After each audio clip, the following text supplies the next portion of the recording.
Então, falar aqui, bom dia, sou Carla, sou Amada em Recuperação. Estou aqui hoje a convite da companheira, né, para falar de ciúmes, né, inveja e raiva. Essa raiva e essa inveja, é claro que eu vou relacionar com ciúmes, que é o tema principal. Seja bem-vinda. Quando eu entrei no MADA, eu entrei muito mal, né? Estava até contando ali, eu entrei carregada, né? Eu tinha perdido meus pais, um atrás do outro, e quando você perde os pais e fica sozinho, eu sou filha única, né? Qualquer um pode passar a vir a sua família, então isso é muito perigoso. Então eu vou vir para o MADA arrastada, né? E fui me recuperando. Passaram alguns anos, eu conheci um rapaz, né, que não era aquele tipo indisponível, né, porque qual é a doença do MADA? Vou fazer uma breve introdução. Qual é a doença do MADA? Dependência emocional. Eu dependo do outro. E eu sou viciada em romance. Se eu não estiver num estado de romance, de amor, a sensação é que eu não tenho vida. Né? Então, na minha opinião, né, pelo que eu entendi da literatura, do programa do livro da Robin e dos outros livros indicados, a base da minha doença é a carência patológica. Então, uma pessoa que está em estado de carência patológica, ela não tem liberdade de escolha. Ela não escolhe um companheiro, um parceiro, por ele ser um homem, vamos supor, no meu caso, que é importante para mim, que não beba, que não fume, um homem que acorde e trabalhe, né? Um homem bom, um homem que, por exemplo, não fale palavrões, não tenha tendência a xingar, a brigar, que Deus não quer bater, né? Um homem que tenha um padrão de fidelidade, né? Eu não tenho condições de conhecer a pessoa primeiro para saber se ele tem um padrão de fidelidade. A minha carência não me permite. Então por que eu estou fazendo nada? Eu estou aqui para poder escolher. Não, eu estou errada. Eu estou aqui para não morrer. E não morrendo, porque essa doença mata, tira toda a sua autoestima, tira toda a sua dignidade e depois mata. E já que eu sobrevivi, que Deus me deu essa oportunidade, eu tô aqui para poder escolher, para poder ser livre. Porque assim como eu não era livre por causa do álcool, eu também não era livre por causa da minha carência patológica, que foi gerada ali na infância. E eu não vou entrar nesse tema hoje, mas a gente sabe que a gente faz um Ctrl-C, Ctrl-V da infância, né? E o que aconteceu? Eu continuei no MADA, eu me recuperei daquilo, o meu dedo começou a melhorar. A doença do MADA, né, muitas companheiras dizem que começa no dedo, na escolha, e termina no quarto escuro, de onde você não possa mais sair. Só com MADA, né? Então, quanto mais eu fui ficando aqui, eu fui percebendo, eu fui melhorando. O MADA, ele realmente melhora os nossos padrões, sem sentir. Lembra daquele filme Karate Kid? O cara ia limpando a janela, ia varrendo, não sei o quê, e falava, mas eu não tô aprendendo a lutar. Aí o Mr. Miyagi falou assim, pá! E ele se defendeu. Ele sabia lutar, sem perceber, ele aprendeu. Fazendo um trabalho de, vamos botar pra gente, vir todo dia passar. Só. Quem quiser fazer passos, aí vai ajudar bastante. Quem quiser acreditar em Deus, aí vai ficar bem mais fácil. Eu percebi que eu procurava homens indisponíveis. E aí eu fui melhorando. Mas por que eu procurava homens indisponíveis? Porque eu estava indisponível. Nenhuma pessoa disponível atrai uma outra indisponível, que pode ser um misógino, pode ser um psicopata, pode ser, né, um padrão de traição, um DASA sem recuperação, né? Então eu estava indisponível. E eu fiquei perguntando, mas por que eu estou indisponível? Né? 50% a 50%, a gente aprende no MADA, né? Eu não sou culpada de nada, é 50% minha responsabilidade, 50% do meu parceiro. Quais eram os meus 50%? Chegar aqui e falar que eles são misóginos. Eu quero saber quem eu sou. E eu, Carla, era ciumenta. Eu, Carla, tinha um problema de ciúmes patológico. E eu tinha outros dois problemas que vêm junto. Eu tinha raiva compulsiva. Eu gosto de brigar, eu vim de uma família de briga. Eu tenho vício de sofrimento e eu tenho vício da briga. Né? Então, eu entro num relacionamento, eu já sei que eu vou brigar. Vou botar pro passado, sabia. Eu já sabia que eu ia brigar. Eu namoro agora há 2 anos, eu perdi o meu ex-marido por causa de ciúmes. Ele foi embora dizendo, eu estou sufocado de você. Foi a última frase. E passou um tempo e eu vim para São Paulo, depois comecei a namorar e tal. E por que eu estava com ciúmes? E por que eu sabia que eu ia brigar? E por que eu já sabia que não ia dar certo? Porque a pessoa indisponível, ela já entra no relacionamento sabendo que não vai dar certo. Agora, qual é a sua indisponibilidade? Se é que vocês ainda têm. Quem tá chegando deve ter, quem não, né? A minha era raiva e ciúmes, né? E a inveja é o plus a mais aqui que, que eu vou contar para vocês. Então, eu vou começar a falar, né? Eu trouxe aqui um material que é do Ciumentos Anônimos, né? Uma irmandade que eu ajudei a abrir aqui no Brasil, eles têm lá nos Estados Unidos, porque eu no MADA, eu me recuperava da dependência emocional, mas eu comecei a desconfiar que ciúmes também era uma compulsão e que deveria ter sua própria sala, sua própria irmandade. Eu não estava conseguindo me recuperar aqui, não por força das companheiras, não por ajuda de Deus, é que eu precisava de um alimento espiritual específico, né? Então, eu precisava ouvir, eu precisava dos espelhos específicos, né? Então, a gente foi traduzindo e tudo, e aqui a literatura está aqui, eu vou falar um pouco dela para vocês, que é alimento espiritual aqui também, né? Eu cheguei a ter ciúmes crônico, né? O alcoólatra, eu vou fazer um paralelo, o alcoólatra pode beber final de semana, beber 3 vezes por semana, ele pode acordar já e beber cachaça de manhã. Eu, em relação ao ciúmes, estava bebendo cachaça já às 7 horas da manhã. Não estava bebendo cachaça que eu tô sóbria, mas quero dizer que eu já estava... Eu abri o olho e senti ciúmes. Eu estava com ciúmes crônico. Eu cheguei num fundo de poço muito sério. Eu não conseguia parar de pensar que ele estava me traindo com todo mundo. Né? Tô falando do meu ex-marido. Quando eu vim pra cá, muito tempo depois, eu conheci esse meu namorado e comecei a produzir o mesmo ciúmes. Eu achava que ele olhava, eu tinha um problema de achar que ele estava acompanhando olhar. Esses homens são safados. Está olhando aquela mulher no restaurante? E eu estava em crise. E aí um dia eu falei pra ele, eu vou terminar, você é outro misógino, você é um tarado, quer saber de uma coisa? Eu estou cansada desses homens destrutivos que eu arranjo, meu Deus, tantos anos de nada para nada. Aí eu fui indo embora, toda feliz na rua, me livrando, né? Síndrome da mala pronta. Graças a Deus me livrei desse também e vou pra minha solidão em paz. E aí quando eu tava indo embora, ele falou assim, pode ir embora, mas saiba que o teu ciúmes vai junto pra acabar com o teu próximo amor. Aquilo me doeu, que eu choro até hoje. Parei e lembrei que eu fui criada por um ciumento patológico. Ctrl+C, Ctrl+V. E tava aqui o verme.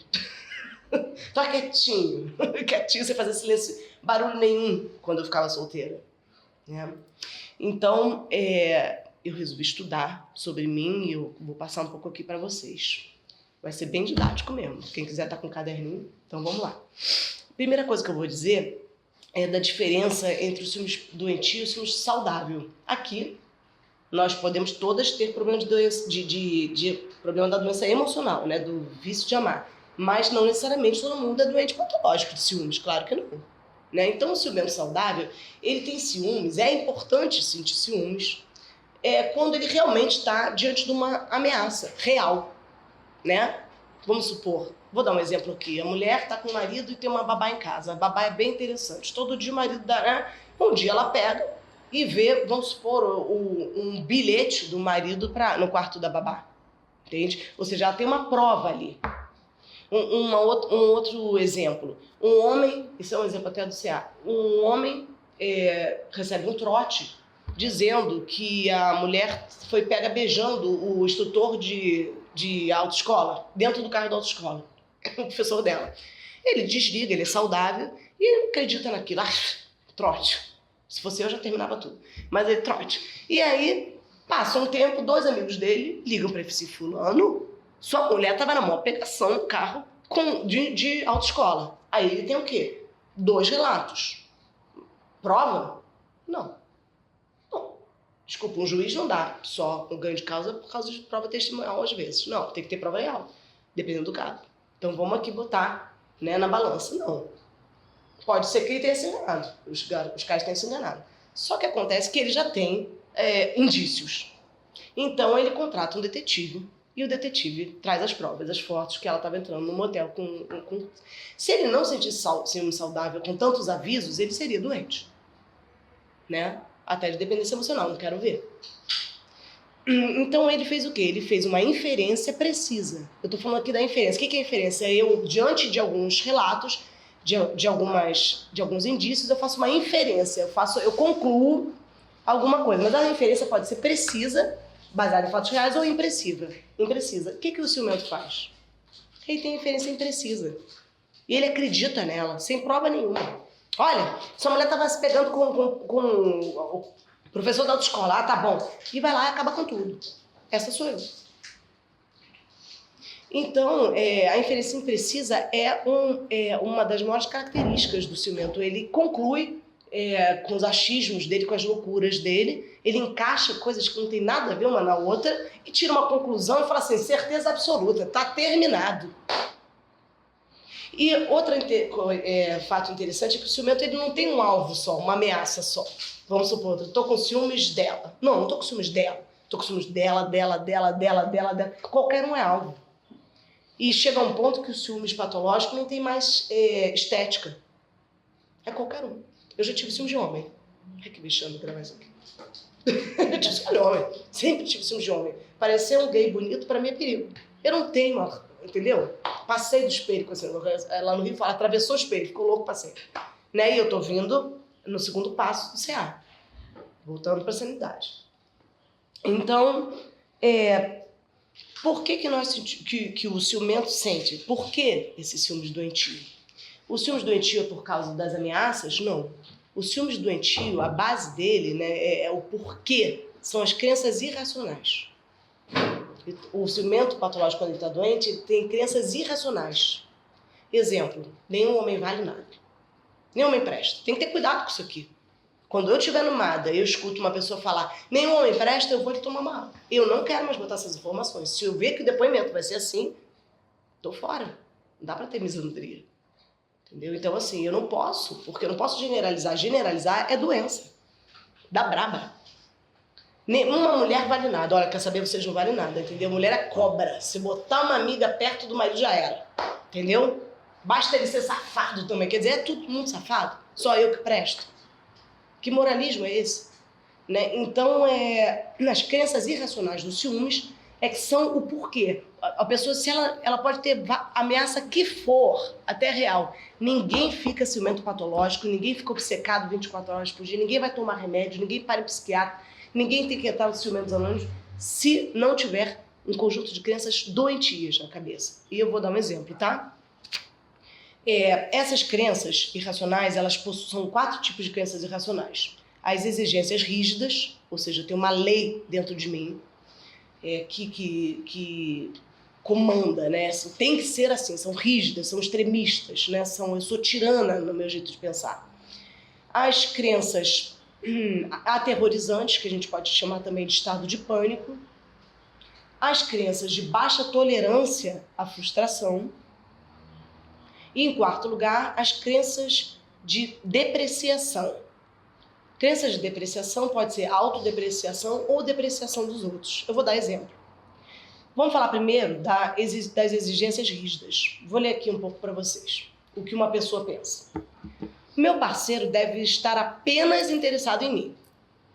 Isso aí inclui filhos, ele não pode ter, sabe? Não pode ter uma ex-mulher, não pode ter ninguém. Esse interesse não é só sexual, afetivo. Meu parceiro não pode ter filhos e ficar vendo todo final de semana que eu vou ter ódio dos filhos e eu vou ter ódio da ex-mulher. Meu parceiro pode até achar outra mulher bonita, mas terá que me achar sempre mais atraente do que qualquer outra. Eu acho que ela tá até pegando leve, porque pra mim, quando eu tava doente, ninguém podia nem ser bonito. Entendeu? Terceiro, devo ser a única pessoa que a minha parceira amou. Sabe esses homens, assim, ela não pode ter tido um homem antes de mim, não pode ter amado ninguém. Como se a pessoa não tivesse jeito a um passado. Então isso tá na cabeça do ciumento. Como assim, amor, ex-mulher? Tá louco? Né? Preciso ter certeza de que meu parceiro não está pensando em nenhum homem, os homossexuais. Preciso ter parceiro, meu parceiro não pode pensar em ninguém. Só em mim. Preciso verificar se a minha parceira não está envolvida em atividades com outras mulheres, pois estas seriam exclusivas da nossa relação. Ou seja, no caso de 2 mulheres, uma não pode nem fazer ginástica. Entendeu? Não pode fazer nada com as outras. Nenhuma outra mulher deve mostrar interesse em meu parceiro. Isso aqui é interessante. Quem disse que quando eu começo a namorar alguém, ninguém mais pode gostar dele? Quem foi que contou isso? Vamos supor que eu namoro um cara que tá... Eu sou casada com um cara que tá trabalhando num escritório. Deus me livre, tô brincando. Trabalhando no escritório. Não pode ter alguém lá que acha ele interessante. Ele não é mais interessante, ele se fechou numa bolha depois que me conheceu? Não. Nós devemos ser fiéis um ao outro, mas eu não posso impedir que o mundo o ache interessante. Mas eu queria que a vida fosse assim, né? Por isso que eu quebrei tanto. Crenças aterrorizantes. Eu vou falar, dentro desses exemplos aqui, eu vou repetir 2, mais ou menos. O ciumento ele tem um estado de pânico, né? Depois eu vou falar que uma das causas, uma das bases, dos pilares dos ciúmes é o pânico. Pânico mesmo. Doença do pânico. Meu parceiro deve estar apenas interessado em mim. E seria terrível se ele estivesse interessado em outra pessoa. Tá vendo como ele pensa? Meu parceiro até pode achar outras pessoas bonitas, mas me deve achar mais bela e atraente do que as outras. E seria terrível se ele encontrasse alguém mais atraente do que eu. Quer dizer, é terrível um cara achar, ou uma mulher achar um homem mais bonito do que o marido. Qual o problema? Isso não quer dizer que ela não vai deixar de gostar dele, vai se sentir atraída sexualmente. Não tem nada a ver. Baixa tolerância à frustração. O meu parceiro pode até achar outras mulheres bonitas, mas eu tenho que ser a mais atraente que todas elas. Eu não poderia suportar o fato de ele encontrar alguém mais bonito do que eu. Quer dizer, quando fala baixa tolerância, ele está falando de suportar. É insuportável pensar que ele... Eu estou falando sério. Quem é ciumento aqui sabe o que eu estou dizendo. É insuportável o cara ter uma amiga bonita. É insuportável o cara sair para tomar um chopp porque pode arranjar alguém... Tem alguém bonito lá. É insuportável, né? Depreciação. Essa pode ser de mim mesma. Eu acho que se ele achar, por exemplo... fizer, por exemplo, um trabalho com uma mulher, trabalhar, né, alguma coisa assim, eu acho que isso vai acabar com o meu alto valor. Vai diminuir meu alto valor. O meu alto valor vem e vai quando eu sou ciumento. Quando eu estou na mão dos ciúmes doentio. Minha parceira não deve se envolver em atividades com outras mulheres que seriam exclusivas da nossa relação. Se isso acontecer, eu serei vista por todos como uma grande palhaça. Meu parceiro deve estar apenas interessado em mim. Se ele se interessar por outra pessoa, isso me provará que eu não possuo valor nenhum. Quer dizer, se eu for trocada, até quem disse que o amor não pode acabar? Quem foi que disse? Existe essa lei no universo que o amor não pode acabar e ele pode ir lá e ela pode ir embora? Não existe.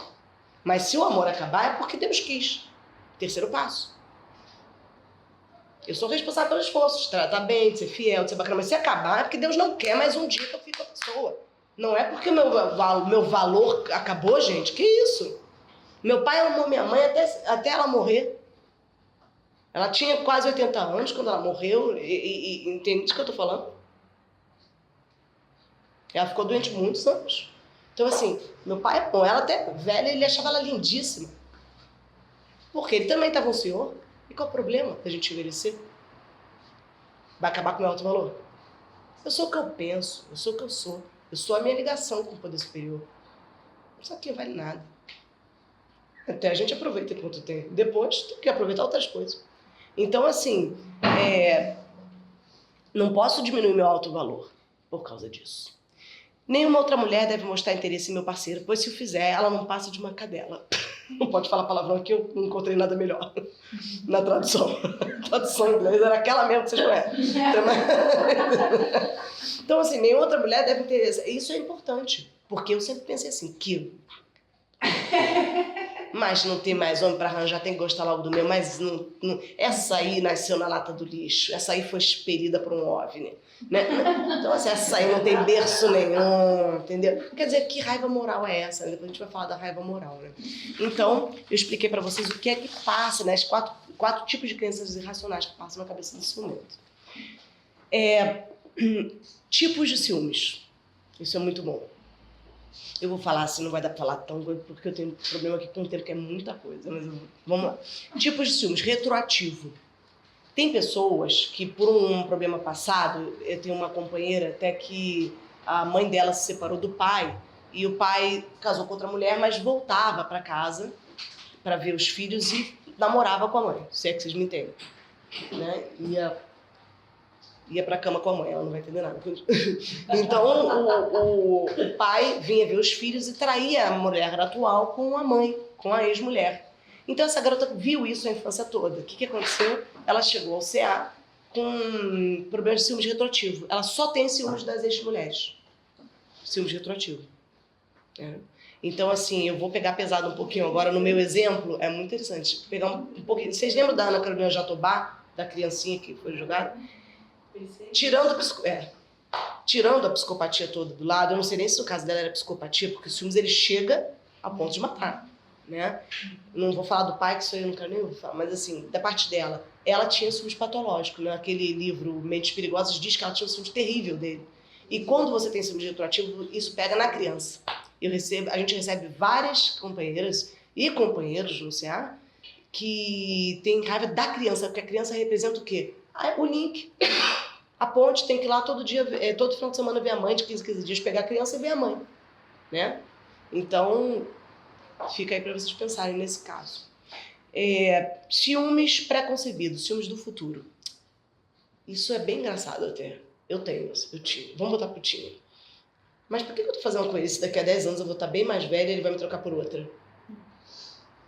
Tem gente que não tem ciúmes do presente, só tem ciúmes do futuro. Não, mas eu vou investir 5 anos nessa relação com uma pessoa que vai me trocar por outra. Não, melhor terminar. E termina mesmo. É indisponibilidade emocional. E termina mesmo. Né? Tinha uma garota lá no CEA que ela ficava o tempo todo final de semana ela terminava com a namorada dela. Você fica calma, você só tem 20 anos. E terceiro, ciúmes não romântico. O ciúmes pode ser muito doentio, mesmo pelos irmãos, pela mãe, né? Profissional, quando o seu chefe começa a dar mais atenção a um outro colega seu de trabalho, né? E o ciúmes pode ser mórbido. Caso, vamos lá, pegar pesado de novo, né? Não tenho certeza absoluta, mas eu tenho um achismo. Eu odeio essa palavra. Daniela Pérez foi morta por Paula Tomás, né? Houve 3 versões. Quando o Guilherme de Pádua deu e a justiça não acreditou e acreditou numa outra coisa que ele estava querendo um papel maior, sei lá, nem me lembro, uma besteira assim. Não quero desafiar a justiça, mas eu, como ciumenta, prefiro acreditar, né, naquela versão que a Paula Tomás foi dentro do carro com um lençol para escutar a conversa para saber se eles tinham um caso ou não. Isso me faz mais sentido, porque é o que eu gostaria de fazer. Adoraria, na época que eu estava doente, me enfiar debaixo do lençol. Primeiro eu teria dado um escândalo com ele, depois eu teria falado assim, eu quero ir no carro para saber, marca aí. E o interessante, ciúmes mórbido, é aquele ciúmes que já tá na faca, né? Que eu já tô... não tem mais alma, só tem o cérebro com ciúmes. A doença acabou com o sujeito. Então, fica aí para vocês saberem que o ciúmes é uma droga. O ciúmes, eu tô trazendo aqui uma informação que o ciúmes não é uma coisa relacionada à baixa autoestima. Eu vou falar disso depois. Todo mundo pensa, você vai no maior psiquiatra, paga não sei quantos... né, um valor altíssimo para o psiquiatra, ele fala, você tem que melhorar a sua autoestima. Desculpa, eu sou contra. Nós pensamos um pouco diferente. Ciúmes é doença. Não tem explicação para alcoolismo. Eu fui beber porque eu me sentia desajeitada. Desculpa, mas você não precisava ter ficado nesse estado de beber contra a sua vontade. Uma cachaça inteira de manhã. Vamos lá, calma. Então o ciúmes ele é uma doença, ele é uma droga. Ele é compulsão e a pessoa faz mesmo sem querer. Ela não tem controle daquilo. Nem depois de um tempo, nem das suas ações. Ciúmes mórbido. Emoções negativas do ciúmes. Isso aqui é bem interessante. Vou falar a primeira emoção. Ansiedade crônica. Ao invés de ter uma preocupação, a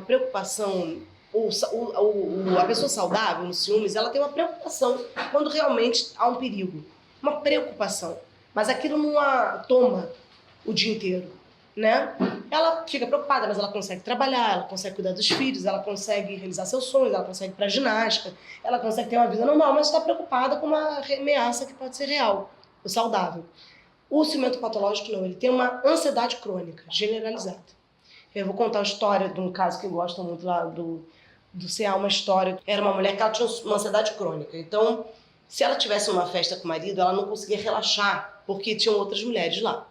Se ele fosse sozinho na festa, nem pensar, porque ela jamais ia conseguir deixá-lo lá. Mas se ele estivesse em casa, ela também não relaxava, porque se ele ligasse a televisão, podia ter uma atriz interessante e ela ia achar que ele estava excitado com a atriz e ao invés de estar com ela. Se ele lesse um livro, ele poderia estar se animando, se apaixonando pela personagem do livro. E se ele estivesse sozinho, sem fazendo nada, mesmo assim ela tinha ciúmes e estava preocupada, porque ele podia estar pensando em alguém que ele estava afim. E até na hora que eles iam fazer amor, ela achava que ele estava pensando noutra e não nela. Então essa é a ansiedade crônica dos ciúmes. É muito sério e eu cheguei nesse nível. Então é muito importante que o que eu tô fazendo aqui hoje, né, de estar me cuidando, porque isso tira qualquer amor próprio. Mágoa doentia. A mágoa doentia eu vou falar muito rápido, né? Por exemplo, você está andando com na rua, não é uma mágoa normal, uma mágoa muito acima do que a gente pode considerar. É aquela coisa do bem me quer, mal me quer. A amada tem muito isso, né? Se o homem mudar o tom de voz com ela, o namorado mudar o tom de voz, ela não gosta mais de mim, mal me quer. Aí no dia seguinte ele tá romântico, bem me quer. E vai cobrando, né? Eu vou cobrando sempre amor dos outros, né? Nunca tá suficiente. E nos filmes também tem a mesma coisa, né? Se ele olhar para um restaurante e tiver uma mulher lá no fundo, eu vou falar, ele não está me dando o valor que deveria me dar. Está dizendo para mim que eu sou insuficiente. Então essa seria a mágoa doentia. A vergonha. Vergonha é uma coisa que ataca muito o ciumento. É assim, por exemplo, eu estou numa festa com meu namorado. E de repente ele começa a conversar com uma mulher, sem ciúmes, uma amiga minha. Vamos supor que ele começa a conversar com uma amiga minha, entra num papo super divertido lá. E eu vou ficar assim, mas meu Deus, o que os outros vão pensar? O que os outros vão pensar? Outro dia teve um caso no CA que o namorado de uma garota postou uma foto com a melhor amiga. Pra quê? Mas pra quê? Entende? Então o que os outros vão pensar de mim? Que eu sou uma trouxa, que eu sou uma idiota, uma corna, né? Então essa vergonha ela acaba com muitos relacionamentos. Muito. É o ego em ação, né? O que o outro vai pensar de mim? E aí eu quero falar, uma outra emoção é a depressão, e aí a gente vai falar um pouco, eu não sei que horas tem aí, eu tô preocupada com... Não tem mais 5 minutos. Então tem que correr. Falar um pouco da raiva. A raiva doentia, eu tô bem gripado. A raiva doentia, né, que na verdade a gente chama de ira. O ciumento ele não tem raiva, ele tem ira.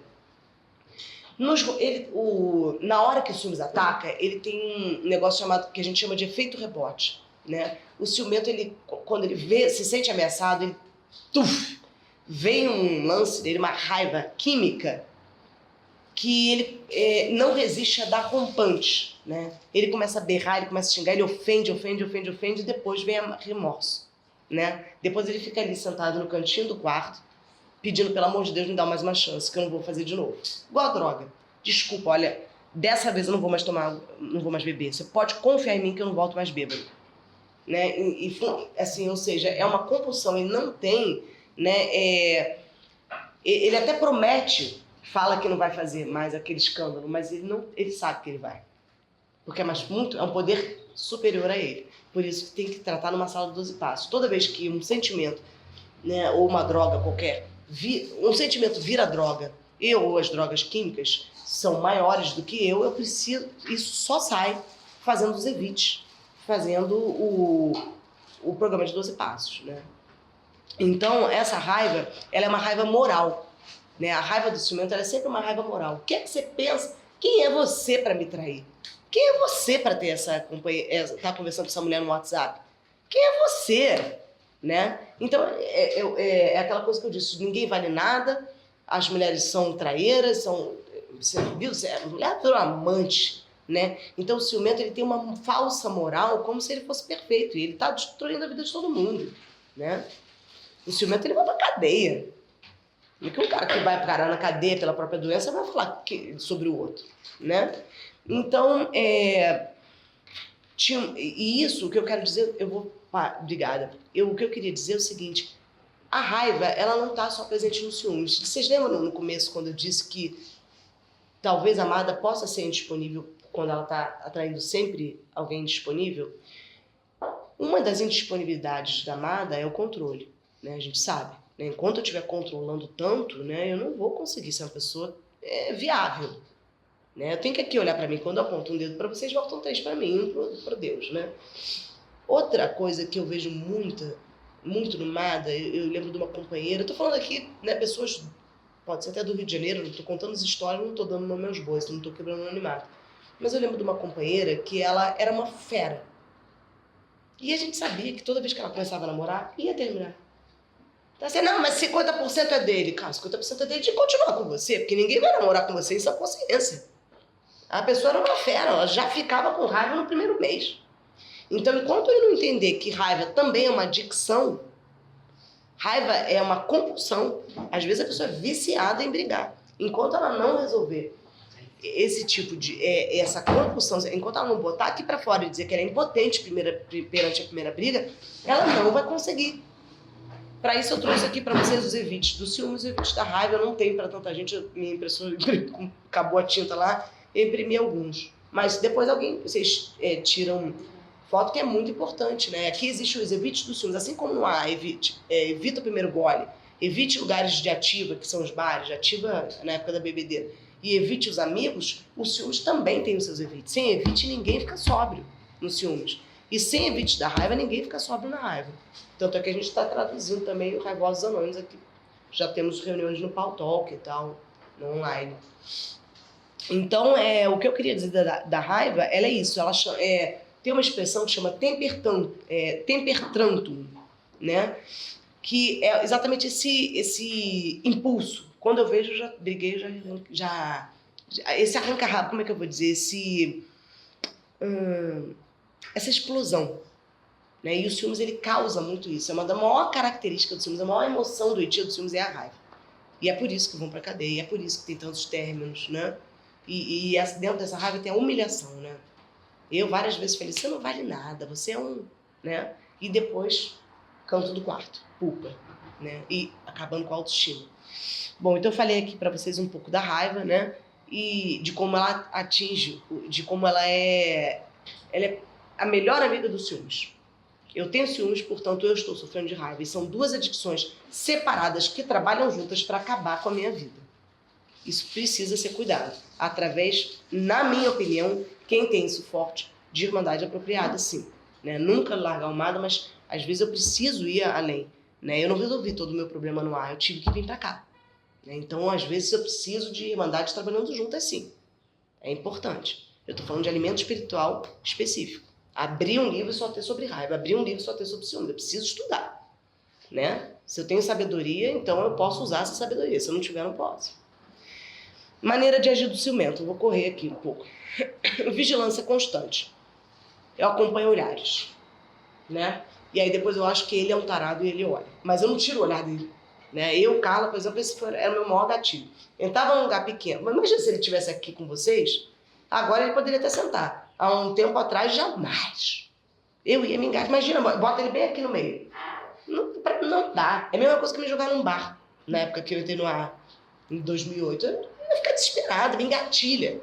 Dá aquela cãibra, aquela coisa da doença. Então, a vigilância constante. A pessoa, ela nem presta atenção nos outros, que os outros estão conversando. Ela quer saber onde é que o marido está olhando. Né? Interrogatório constante. Não preciso nem falar, né? Oi, foi bom o seu dia hoje? Como é que você foi? Com quem que você foi almoçar mesmo? Não, mas o que você fez no seu dia? Não, mas é porque eu te liguei. E não, eu só queria tirar uma dúvida, porque não tá batendo. Né? Então, o ciumento, ele começa a ficar irritante. Ele não para de perguntar. Né? E verificações constantes. Essa eu não preciso nem dizer, né? WhatsApp. Verificações constantes. Você pode... Tem umas que já perdem o limite. Tudo bem? Você pode prestar seu celular aqui? Tem uns que já pedem, na cara de pau. Você pode prestar seu celular aqui que eu quero ver umas coisas? Só quem é essa aqui? Não, mas eu não tô entendendo, eu não conheço ela. Não tá no seu hall de amizades. Mas que é hall de amizades? Eu já não tenho mais nenhum amigo por sua causa. Né? Então, o lixo. Eu não vou falar aqui para queimar meu filme, mas eu conheço uma pessoa muito próxima a mim que uma vez pegou o lixo para ver se tinha camisinha. Né? Eu também conheço uma pessoa muito próxima a mim que ficava vendo o travesseiro para ver se tinha meu Deus, tem um cabelo marrom aqui. Claro, é meu. Eu tenho cabelo loiro, marrom, preto, branco, tem tudo aqui dentro. Entendeu? Eu verificava escova de dente. É muita queimação. Eu verificava escova, eu ficava louca de São Paulo, né? Considerando escova, tinha 2 escovas de dente no banheiro social que eu usava dele. Eu falei assim, por que tem 2 aqui? É uma para mim e uma para quem? Aí eu pegava, quando eu chegava a dormir lá, eu ia mexer quando eu chegava lá, eu dava umas incertas. Oi, tudo bem? Eu vim te visitar. Tava passando por aqui. Aí via a escova e olhar pra ver se estava molhada, se tinha uma amante que tivesse dormindo ontem lá. Tivesse dormido. Entendeu? Então, assim, verificações constantes. É o ciumento, fica louco de pedra. Ele vive para isto. É um detetive que vocês deveriam contratar. Se precisar. Armadilhas. Né? Então, estamos falando da maneira de agir do ciumento. Armadilhas. Tem um caso né, da literatura, que a mulher pegou e falou assim, é hoje que eu pego ele, tirou um fio de cabelo dela e botou, colou, né, lambeu, molhou, e botou no telefone da casa, né, e falou assim, eu vou sair, quando eu voltar, se esse fio enrolado, né, não tiver, é porque ele ligou para alguém. O fio secou e caiu. Hello, né? Então, assim, isso a gente vai fazendo, vai pegando peças, entendeu? Eu acho que uma das armadilhas maiores é dar incerta no cara. Vou no trabalho, vou não sei aonde, né? E faz mesmo. Retaliação. Ciumentos, às vezes, traem achando que estão sendo traídos. E se vingam do imaginário. Traem mesmo, pra cama, né? Punição dos parceiros. Ofender, acordar, estar sempre de mau humor, diminuir a mesada, tem às vezes um que dá mesada pro outro, né, ajuda. Geralmente é a mulher que cuidou dos filhos e tal, e o cara, né, aquele exemplo antigo, né, o cara quer saber de uma coisa? Esse mês eu não vou te dar dinheiro nenhum. E é assim, né. Punição dos rivais. Aí é mole, né. Aí é mole pro ciumento. Eu quero me vingar da possível ameaça. Essa mulher tá dando em cima do meu namorado? Espera só um minuto. E faz aquele estrago, faz a mulher sair do emprego, aquela coisa toda, né? Não vai dar tempo de contar os casos aqui, que eu acho que eu tenho pouco tempo, mas são engraçadíssimos. Na próxima eu conto. O que eu queria... bom, então eu vou aqui para o final deixei até o mais importante para o final, para dizer que o ciúmes doentio, ele tem 6 pilares. 6 pilares seguram ele, né? Pilares, na base, né? Eu já contei, que são as crenças irracionais. Eu falei lá na frente das crenças irracionais. Ela é um dos pilares do ciúmes doentio. Se não houver crenças irracionais, não existe como adoecer no ciúmes. Mesmo que você esteja com uma pessoa indisponível. Nem sempre quem foi traído fica doente patológico de ciúmes. Nem sempre quem é traído fica com isso na cabeça. Leva isso para as outras relações. O outro é o trauma. Então, o ciúmes é uma doença que nem sempre ela veio do berço, né, da infância. Nem sempre é por causa de famílias desestruturadas. Pode ser o que você viu. Tanto é que no 4º passo do CA ele pergunta, você foi traído? Como é que você se sentiu? Alguém da sua família, seus pais, um deles traiu alguém? Alguém da sua família traiu? Como é que você se sentiu? Algum amigo seu traiu ou foi traído? Como foi que você se sentiu? Algum colega seu de trabalho foi traído? Como é que você se sentiu? Como é que você se sentiu? Porque eu posso vir trazendo essa bagagem de cenas tristes e botá-las na minha história. Achar que a pessoa que eu estou me relacionando é assim. Então, como dizer que porque eu brigo, o outro é indisponível sempre? Vocês estão entendendo o ponto de vista aqui? Isso é muito importante para a amada. Ela tem que ver se ela também está sendo disponível. Entende? Porque senão ela vai ter sempre aquela impressão que nunca vai ser feliz no amor. Por quê? Né? E outro, então eu falei do trauma, né? E aí existe na literatura como sair desses traumas, as etapas para sair do trauma. Uma delas é evitar trair e evitar fazer parte de traição. Isso é muito importante, pode anotar aí. Eu estou trazendo aqui para vocês, eu não sei se alguém já ouviu falar, um conceito chamado sororidade. Amor à próxima. Amor à próxima. Nós, madas, onde passa na nossa veia os 12 passos de recuperação de mada, e eu sou muito orgulhosa de ser mada, nós temos que ter sororidade. Só por hoje eu não fico com um homem casado. Só por hoje eu não vou trair aquela mulher, porque ela é igual a mim. Eu a amo, ainda que eu não conheça. Eu não preciso conhecer vocês para amar. Eu já amo, chama amor incondicional. Eu posso ter isso agora desde que eu tenha consciência. Sororidade, amor à próxima. Só por hoje, de jeito nenhum, eu me relaciono com um homem que tenha alguém. Porque eu amo ela. Eu sinto por ela. O meu amor próprio está em amar o outro. Enquanto eu não conseguir amar meu próximo, eu jamais, jamais conhecerei amor próprio. Jamais. Começa amando o outro. Ah, não, mas primeiro eu, segundo eu, terceiro eu, quarto minha fotografia. Não, querido. Primeiro a sua recuperação. A frase é essa. Segundo a sua recuperação. Terceiro a sua recuperação. Não é primeiro eu, segundo eu, terceiro. Programa egoístico não quer dizer programa egoísta. Quando eu me dou para o outro, quando eu levo a mensagem de amada, quando eu chego e falo para as novas que elas são as pessoas mais importantes, aí sim eu estou me amando. É o contrário. É crer para ver, não ver para crer. Entende o que eu estou dizendo? Não é que eu vou dar meu prato de comer só para o outro. Não é isso. Eu sou a pessoa mais importante da minha vida. Por isso, eu te levo a mensagem. Sororidade. Ame a sua próxima. Ela não merece dormir sendo enganada. Isso contribui para que eu faça um mundo melhor. Isso contribui para que eu me sinta honesta. Isso contribui para que eu me olhe no espelho e fale: isso é incrível, você vale a pena, você é filha de Deus e está digna dele. Não tem como não se tratar. Não tem como desconfiar. Né? Eu estou projetando coisas boas para o universo, eu vou receber só bênção. Uma outra coisa interessante falando do trauma, quando eu preciso sair desses traumas do passado, conhecer pessoas que sejam fiéis. Não andar com aquela amiga. Uma vez eu fui sair com uma amiga minha que ela tinha uma exposição, e lá nessa exposição ela deu em cima do homem casado com a mulher do lado e bebê ali. Nunca mais sair com ela, eu não quero gente assim. Não é discriminação, ela faz o que ela quiser da vida dela, eu só não quero ela na minha vida. Eu quero na minha vida pessoas bacanas, pessoas honestas, pessoas fiéis, entendeu? Uma vez eu estava sentada num restaurante, do lado tinha uma garota contando para as amigas: ele era casado, ele tinha namorado. Elas: e aí, você não ficou com ele? Eu: não, vou ficar como que tem relacionamento? Deus me livre. Eu gosto de gente assim. Limite. O importante não é o que é gostoso, o importante é o que é bom para mim.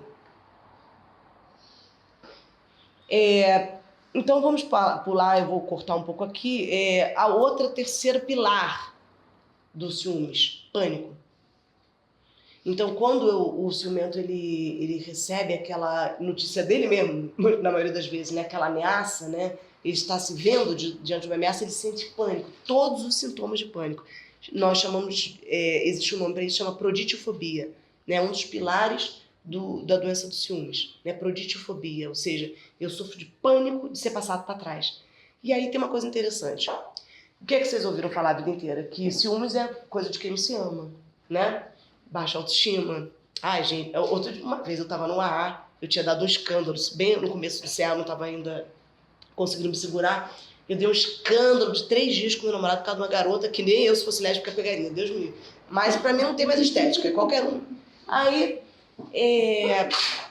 eu tava lá e veio uma senhorinha pra mim e falou assim: minha querida, Mazinha, ela foi muito fofa, ela falou: minha querida, não faz mais esse escândalo, você é tão bonitinha. Sabe que bonitinha? Aí eu olhei pra ela e falei assim: não é porque eu me acho mais feia que ela. Eu não sei explicar. E sai correndo.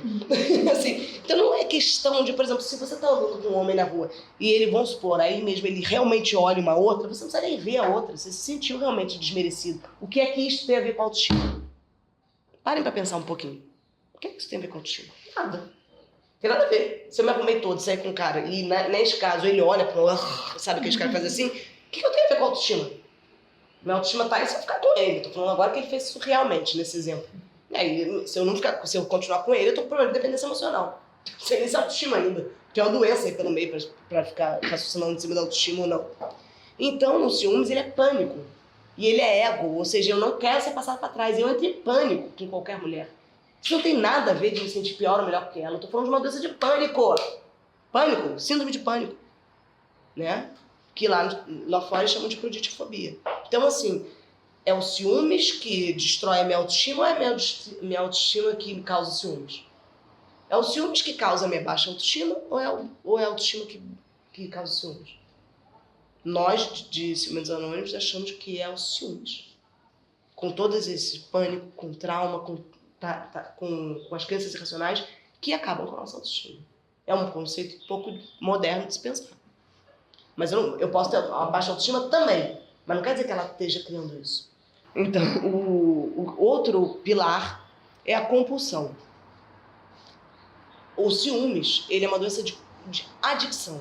Ele é compulsão e obsessão. Ele tem pensamentos obsessivos e compulsivos. Uma vez eu fui para Maceió com meu ex-marido e eu comecei a anotar. Eu peguei um papel e comecei a anotar. Quantas vezes eu sentia ciúmes dele por dia? Eu não teria coragem de dizer aqui. Mais de 25. Eu tinha ciúmes o tempo inteiro. Eu acordava, ia pro banheiro chorar, fazer oração de serenidade, ligava para as madres para me protegerem, porque já no café da manhã do hotel eu começava a sofrer. Eu não sabia de quem eu ia sofrer, mas eu sabia que eu ia sofrer. Compulsão. É o tempo inteiro. Começou, não para. Entendeu? Reze pra entrar e pague pra sair. Não, perdão. Pague pra entrar e reze pra sair. É o nome do filme dos anos 80. Não sei se alguém se lembra. Pague pra entrar e reze pra sair. Começou a ter ciúmes, você não vai parar. Só com os evites dos ciúmes. E por último, eu queria falar Eu tô falando aqui dos pilares, né? Então eu falei das crenças irracionais, dos traumas, do pânico, da compulsão. E eu queria te falar da inveja.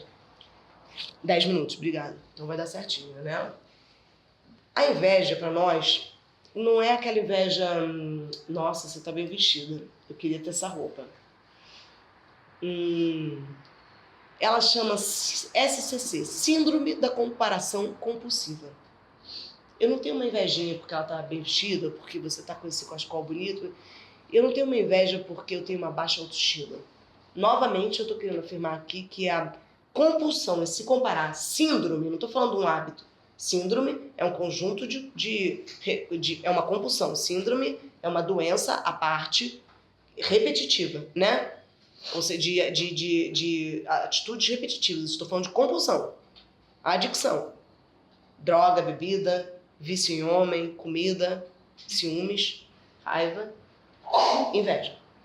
A inveja aqui é síndrome da comparação compulsiva. Eu sou obrigado a me comparar. Então tem um caso interessante de uma companheira uma vez que disse assim: a minha mãe, quando eu era pequena, falava assim: você devia comer menos para as suas pernas ficarem mais finas, que nem a da sua prima, porque a sua prima tem pernas bonitas, você não. Um outro caso, inclusive meu, foi que meu pai, eu era classe média, né? E meu pai me botou no colégio de milionários, porque ele era amigo da dona. Eu ia pro colégio de milionários, fazer o que eu não sei. Conseguia nem estudar direito, ficava assim, ó. Primeiro que os milionários não estavam nem aí pra mim. Eu não era amiga dos nerds, que eu me recuso também. Tem limite, né? Assim também não dá. Então, assim, eu ficava amiga de umas garotas que também era aquelas garotas, a gente ficava encolhidinha ali, você sentia uma porcaria. Eu fui obrigada a me comparar. Não tô botando a culpa no meu pai, que eu já tô velha demais pra ficar botando a culpa na família. Agora a responsabilidade é nossa. Mas veio no meu quarto passo. Inclusive de magra. Né? Ou seja, as mulheres milionárias, tinha uma que passou um feriado prolongado em Paris. Imagina, eu nunca nem tive dinheiro até hoje estou juntando dinheiro para ir para Paris e não consigo.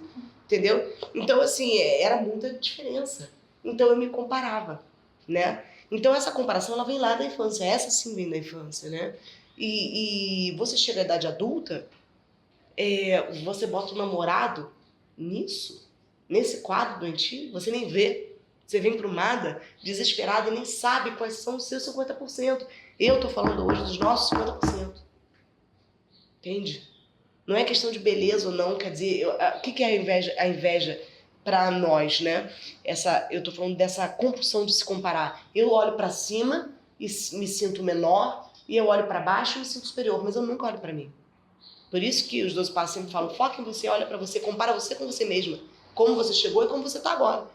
Compute os seus ganhos. Mas para de ficar. E essa companheira que eu tô comigo já tá com namorado, eu não. Nossa, essa aqui passou no concurso, eu não. Mas pelo amor de Deus, essa mulher não para de namorar. Eu tô aqui há 5 anos e não... Não tem isso. Não tem. Nossa, a mulher tá de novo namorando e eu tô aqui encalhada. Eu vou chutar esse balde. Quer saber que eu vou chutar esse balde? Eu vou pro bar tomar uma cachaça e ficar com aparecer. Esse programa aqui não tá funcionando pra mim, não. Deus não manda nada. Pelo amor de Deus. Que é isso, gente? Né? Tipo, o que é isso? O que eu fiz na encarnação passada? Eu fui Hitler, me avisa. Porque, pelo amor de Deus, é só dor. Né? Então a gente pensa assim. Por quê? Porque você tá se comparando com os outros. E a comparação é a morte da autoestima. Né? Então essa frase é uma frase boa. Não é a autoestima que é a morte da comparação, né? Não rolou o trocadilho. Não é o inverso. A comparação, não é o inverso. A comparação é a morte da autoestima. Então vamos pensar quando a gente chegar aqui: eu tenho péssima baixa autoestima, eu não me valorizo, eu não sei o que não. Você está doente. Vamos ver as suas doenças primeiro, para depois saber se você tem autoestima ou não. Ela pode estar até diminuída, mas será que você é assim? Realmente? Ou você está se comparando e precisa tirar a comparação, botar os... Eu nunca sei, Antônio ou Antônio? Antônio, né? De cavalo. Bota aquele... A gente tem os evites da comparação. Para tudo foram criados evites. Ou seja, eu não posso chegar na praia e ficar assim... né? Que nem uma tarada olhando o corpo das mulheres. Eu não posso olhar para elas. O que eu posso fazer é entrar numa academia de ginástica e trocar minha inveja por ambição. Não dá para ter raiva de quem malha, eu não malho. Não dá para ter raiva de quem malha sem malhar, não. Vai malhar primeiro para ter raiva deles depois. Vamos trabalhar. Programa de ação. Programação. Recuperação, recuperando a ação. Então bote ação na sua vida. Fica em casa comendo doce com inveja de quem tá com bundão. Vai lá pra bunda, é horrível, galera. Eu desisti. Mas vocês podem ir. Entendeu? Então, o que eu tô querendo dizer? Essa coisa da comparação, ele tem, depois se vocês quiserem eu passo por e-mail os evites da comparação. Um deles é não ficar, realmente, eu quando parei de beber, eu não olhava pra bar.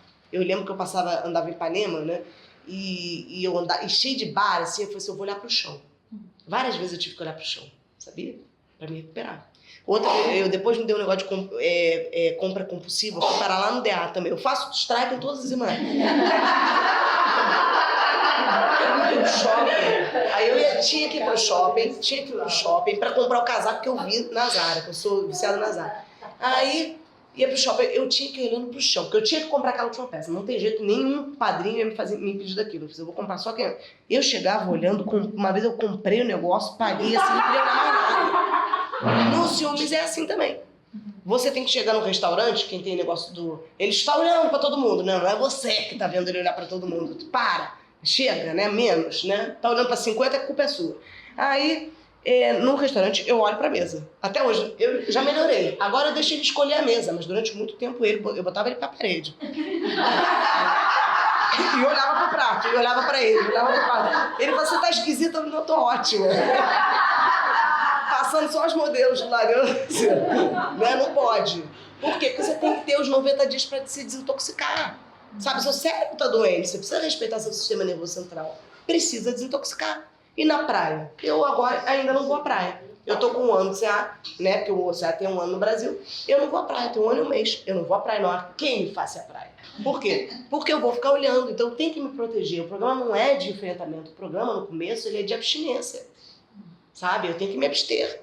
Não vou ficar na praia achando que eu vou me sair bem. Calma, um dia você vai. Um dia eu voltei a cantar, eu sou cantora, um dia eu voltei a cantar à noite. Mas eu fiquei 5 anos no ar sem cantar para não beber. Ó, é isso aí. Eu não tenho que ter pena de mim. Eu tenho que me abster, né? E para encerrar, eu queria falar, tem os últimos minutos, o último pilar, né? Então, eu vou sempre resumir, voltando, eu falei das crenças irracionais, dos traumas, falei do pânico, né? Falei da comparação compulsiva, né? E vocês entenderam aí que tem uma diferença entre ter baixa autoestima e estar doente, tirar as suas doenças e depois você ver como vai ficar a sua autoestima. Geralmente ela volta para um lugar muito bonito, né? E por último, falei da compulsão, que o ciúmes não é uma falta de autoestima, ele é uma doença separada de compulsão. Se eu não fizer os evites, que eu vou dizer aqui no final, quais são, que a gente pratica no CA, e eles, se não praticar evite, não tem chance. É igual não praticar o primeiro gole, né? Eu vou falar do último pilar agora. O ciumento, ele é voyeur, né? Então ele é um voyeur. Por quê? Porque ele não se imagina... Eu vou pegar pesado, tá? Cuidado para onde vocês vão mandar essa gravação. Ele é um voyeur.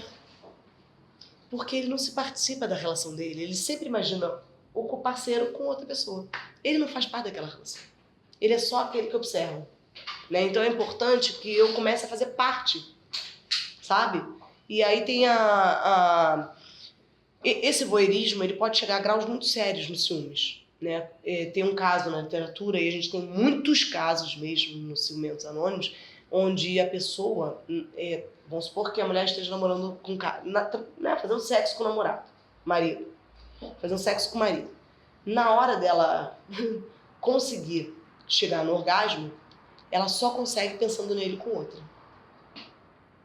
Ela ficou tão doente que ela virou realmente voyeur. Não é que ela vá ver, que ele já vê, não quer levar para um lugar de swing.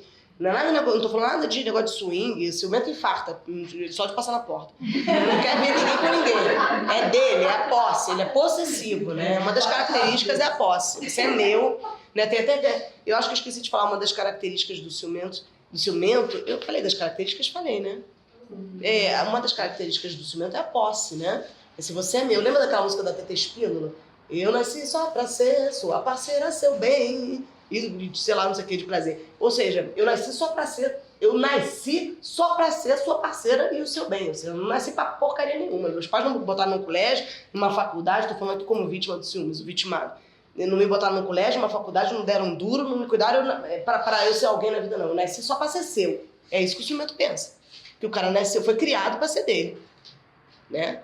E não é, né? Os parceiros têm direito de ter amigos, a família, uma vida, a viajar sem ele, a trabalhar e até sair com os amigos à noite sem ele. Essa parte última eu não entendo ainda, mas tem direito, sim. São pessoas que foram criadas para serem elas mesmas. Nós somos seres individuais. O ciumento, ele quebra a barreira dos direitos individuais e das liberdades individuais. Ele não entende isso, ele é egoísta, né? Então, o que eu queria dizer? Que essa coisa do voyeurismo, ela chega a graus muito profundos, né? Então, também existe os evites. Parar, evitar o primeiro pensamento do parceiro com outra pessoa, né? Porque senão eu não vou voltar ao normal, né? Então, eu disse aqui, mas bem corrido, né? Dei uma como é que se fala? Uma resumida aqui no que eu gostaria de trazer aqui para vocês de ciúmes. E eu vou ler para vocês os evites. Tem algumas cópias aqui, poucas cópias, mas eu queria encerrar lendo isso. Vocês podem passar aí para alguém? Tem poucas cópias, tem mais uma aqui. Aí. Isso aí. Essa aqui também. Tem umas duas aqui. Dá tempo de... Eu não sei se eu passei aqui já. Pode encerrar. Passou? Não, fica tranquilo, porque de sábado, mesmo que a gente estenda um pouco, ninguém manda a gente embora. Sexta-feira que mandam a gente embora, bom, mas de sábado... Tá, então vou fazer isso aqui, vou encerrar. É tão legal que eu duvido que alguém queira acabar logo, né? Mas depois a gente abre pra pergunta e a gente começa mais. Eu botei aqui pra vocês os evites do ciúme, os evites da raiva. O que eu não botei? Eu não botei os evites do voyeurismo que existe, né? Esse voyeurismo, só para encerrar, ele chama fantasia cuckolding. O que é o cuckolding? Cuckolding é uma prática sexual bem deturpada. Eu não estou falando que o ciumento faça isso. Ele tem a fantasia disso. Mas uns evoluem para uma doença tão séria e que faz essa prática cuckolding. O que seria o cuckolding? Vamos supor, o marido se senta e contrata um homem, chama um homem, acha um homem na internet para fazer sexo com a mulher dele. E ele não participa. Por quê? Isso é o que eu não posso esquecer de falar. Independente de você imaginar, independente de você fazer, o que está por trás dessa fantasia cuckolding, esse voyeurismo cuckolding, né? Porque o voyeurismo básico é o cara pegar, chegar na janela e ficar olhando os outros ali fazerem, né? O rally rola. Não é isso. O ciumento, ele tem na imagem, na cabeça dele, lá no inconsciente, viu? Às vezes é bem no inconsciente, mas ele imaginando o parceiro com outra pessoa, o parceiro dele mesmo com outra pessoa. Não é o voyeurismo normal que você quer ver ali, não sei o quê. É o parceiro dele com outra pessoa. Por que isso existe na cabeça do ciumento e o que isso faz? O que isso faz? Faz com que ele arranje outra briga de ciúmes. Vocês estão entendendo, percebendo o vício? Uma deturpação sexual dele, né? O problema de DASA dele aqui dentro faz com que ele provoque inconscientemente brigas de ciúmes para ele ter esse prazer. É uma dor com prazer. Qual é o nome disso? Masoquismo. Então eu estou falando que o ciumento ele é masoquista. Isso é muito sério. Vocês estão entendendo o nível dessa doença? Estão entendendo o nível disso? Para você chegar um dia num psiquiatra e o cara falar que você não tem autoestima. Vai malhar.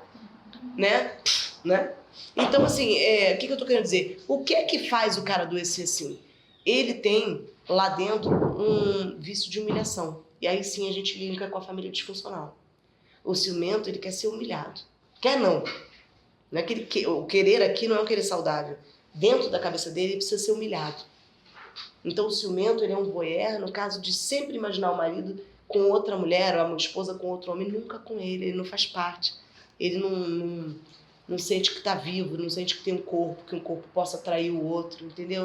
É uma doença muito séria. Então ele foi humilhado na infância, não precisa ser pela família, aí sim eu estou falando da infância disfuncional. Ele pode ter sido, como se fala, rejeitado, tudo isso, mas pode ter sido também na escola, bullying. Ou mesmo ele se bulimava, né? Eu me bulimei muito, me autobulimava, né? Como é que é autobulimar? Ver as mulheres ricas no meu colégio e eu me sentia menor. Elas não faziam nada comigo. Eu me autobulimava, entendeu? Então, essa coisa da humilhação é que precisa ser resolvida, entende? Eu tô aqui descascando a cebola dos ciúmes para vocês. No fundo, sobra humilhação. Eu mereço ser humilhado. Eu tô acostumado com isso. É um lugar quentinho onde eu durmo há muitos anos. Então, dito isso, eu vou falar os evites dos ciúmes. Como é que a gente como é que o alcoólatra para de beber? Como é que você tira o cara da Cracolândia e bota no Narcóticos Anônimos? Ele tem que evitar a primeira dose. Ele não vai resolver primeiro o psicológico. Primeiro a gente cuida do físico. Depois a gente cuida do mental. Aí quando esses dois estiverem bons, o seu espiritual vem no conjunto, né? Então, primeiro evite. Vamos falar do físico. Um cérebro doente, viciado e desconfiado. Evite a primeira pergunta inquisitiva, procure se conter. Fala dos evites, procure aqui. Evite a primeira acusação sem provas, procure conversar baseando-se em fatos reais. Evite falar, discutir ou relembrar o passado, seja ele qual for. Qualquer coisa. Até o que o parceiro fez, que você achou errado. Evite falar, limpe o seu cérebro. Evite investigar celulares, internet ou Facebook. Durante muitos anos no MADA, eu achava que era permitido, que era tudo bem ficar fuscando o Facebook. Não é bom, nem em casos de ciúmes e nem em casos de dependência emocional. Nós, MADAs, não podemos fuscar Facebook. Tá? Eu tenho uma... Não dá tempo de falar aqui, mas assim, eu, como MADA, eu não fusco Facebook. Se não fosse alcoólatra, eu não beberia. Tá? É uma visão um pouco xiita, mas eu sou assim. Não acho que álcool combine com recuperação de dependência afetiva. Eu, na terceiro chope, já ia pegar e ligar pra pessoa e estragar tudo, né? Então, eu, MADA, pratico a restrição. Quando alguém não me quer, quando alguém não me assume, quando alguém é destrutivo e eu sei disso, eu preciso bloquear. A gente bloqueia o WhatsApp, bloqueia o Facebook e tudo. E se começar a desbloquear, tira seu WhatsApp. Acaba com o seu Facebook. Para de ter pena de você. Você não nasceu com eles. Não são asas. Então, assim, eu venho de um lugar, né, o Rio, esse grupo que eu venho lá do Leblon, elas são muito rígidas nisso, né? Então, a gente não olha Facebook. Então, aqui, com ciúmes, muito menos, né? Então, evite Facebook, evite sondar amigos, né? Evite quaisquer instintos investigativos, evite se comparar, procure fazer uma lista dos seus próprios evites, e evite a primeira briga e a primeira humilhação. Gente, eu tô no meu tempo, acho que já passou muito, mas qualquer coisa vocês tirem xerox, tá? Porque a gente já passou e eu queria estar pelo menos perto do horário. Então, obrigada. Espero que vocês tenham gostado. Mais 24 horas de sobriedade emocional.